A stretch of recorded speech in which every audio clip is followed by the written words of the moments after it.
ವೀಕ್ಷಕರಿಗೆಲ್ಲ ನಮಸ್ಕಾರ. Welcome to my YouTube channel. Zee Kannada ವಾಹಿನಿಯ ಜನಪ್ರಿಯ ಧಾರಾವಾಹಿ ಬ್ರಹ್ಮಗಂಟು ಧಾರಾವಾಹಿ ಮುಕ್ತಾಯಗೊಂಡಿದೆ. ಇನ್ನು ನಾಯಕಿ ದೀಪಾ ಹಾಗೂ ದಿಶಾ ಎಂಬ ದಿವ್ಯಪಾತ್ರಗಳ ಮೂಲಕ ಕನ್ನಡಿಗರ ಮನಗೆದ್ದ ನಟಿ ದಿಯಾ ಪಳಿಕ್ಕಲ್ ಅವರು ಇನ್ಸ್ಟಾಗ್ರಾಂನಲ್ಲಿ ಭಾವುಕ ಪೋಸ್ಟನ್ನು ಹಂಚಿಕೊಂಡಿದ್ದಾರೆ.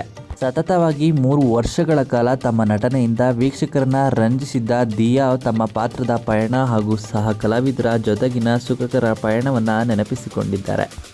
ಇನ್ನು ಆ ಪೋಸ್ಟ್ನಲ್ಲಿ ಏನಿದೆ ಅಂತ ನೋಡೋದಾದರೆ, 3 ವರ್ಷಗಳು ಹೇಗೆ ಕಳೆದು ಹೋದವೋ ಗೊತ್ತಾಗಲಿಲ್ಲ.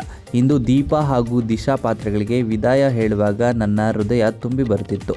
ಬ್ರಹ್ಮಗಂಟು ಧಾರಾವಾಹಿಯ ದೀಪಾ ಕೇವಲ ಒಂದು ಪಾತ್ರವಾಗಿರಲಿಲ್ಲ, ಆಕೆ ನನ್ನ ಜೀವನದ ಅತ್ಯಂತ ಪ್ರಮುಖ ಭಾಗವಾಗಿದ್ದಳು.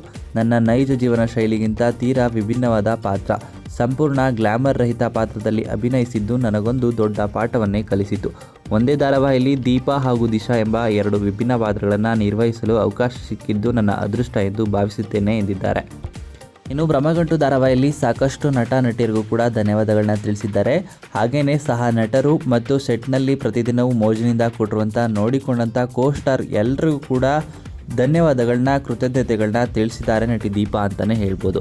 ಈ ರೀತಿಯಾಗಿ ಭಾವುಕವಾದ ಪೋಸ್ಟನ್ನು ಹಂಚಿಕೊಂಡಿದ್ದಾರೆ.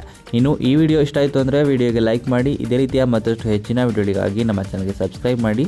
ಹಾಗೆಯೇ ನೀವು ಕೂಡ ಬ್ರಹ್ಮಗಂಟು ಧಾರಾವಾಹಿನ ಮಿಸ್ ಮಾಡ್ಕೊಳ್ತೀರಾ ಅನ್ನೋದಾದರೆ ನಿಮ್ಮ ಅನಿಸಿಕೆಯನ್ನು ಕಮೆಂಟ್ ಮೂಲಕ ಕಮೆಂಟ್ ಮಾಡಿ ತಿಳಿಸಿ.